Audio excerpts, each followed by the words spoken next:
2023, January 9, Monday. Reform the military.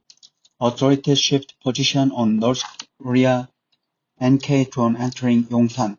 One of 5 North Korean unmanned aerial vehicles that infiltrated South Korean airspace on December 26 was belatedly found to have briefly entered the no-fly zone around the office of President Yoon Suk-yeol in Seoul.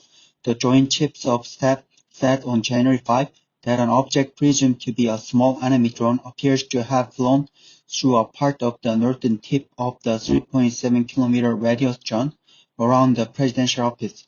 The National Intelligence Service said that the drone in question might have taken photos of the presidential office.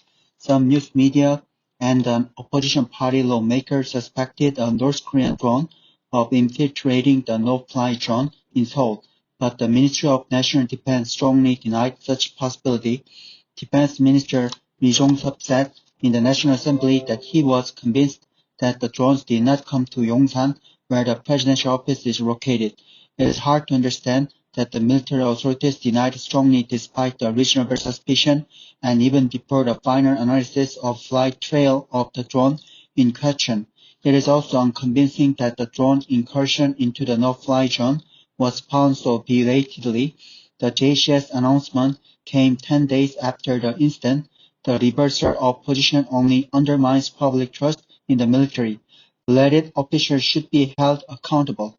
When it comes to national security issues, including North Korea's military provocation against the South, it is desirable for political parties to say in one voice.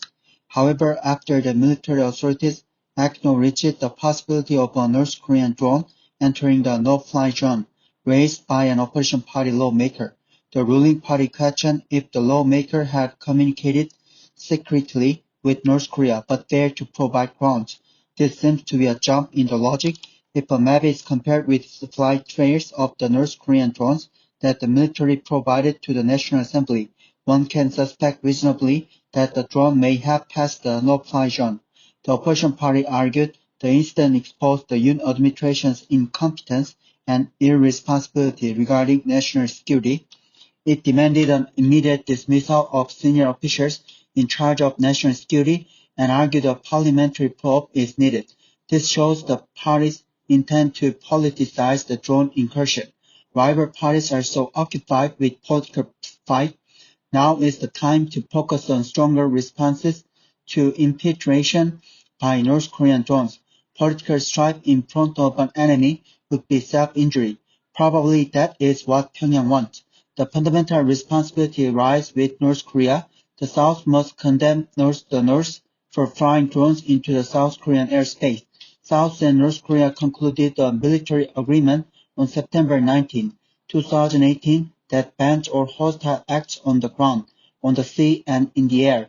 But the North has violated the accord 17 times, including shooting at the South Korean guard post over the demilitarized zone and firing artillery shells into inter-Korean maritime buffer zone. The agreement signed by the Moon Jae-in government has been effectively nullified due to North Korea's violations. When the accord was signed, critics were concerned that it could weaken South Korea's defense by banning military exercises near the military demarcation line and setting up no-fly zone along the line to ban alien reconnaissance from the zone. After the drone incursion, President Yoon ordered his aides to consider suspending the military agreement. If the North violates the South's territory again, this was an expression of will to deal sternly with North Korea's provocation. It was a posture the President, as the Commander-in-Chief, should take toward the North that does not hesitate to invade the South Korean territory.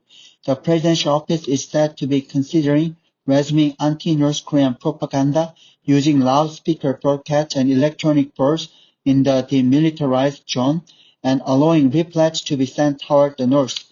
It is undeniable that the military's readiness for response to North Korea's provocation has weakened under the previous administration that stuck to an appeasement policy toward Pyongyang.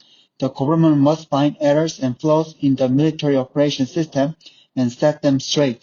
It ought to go all out to renovate the military.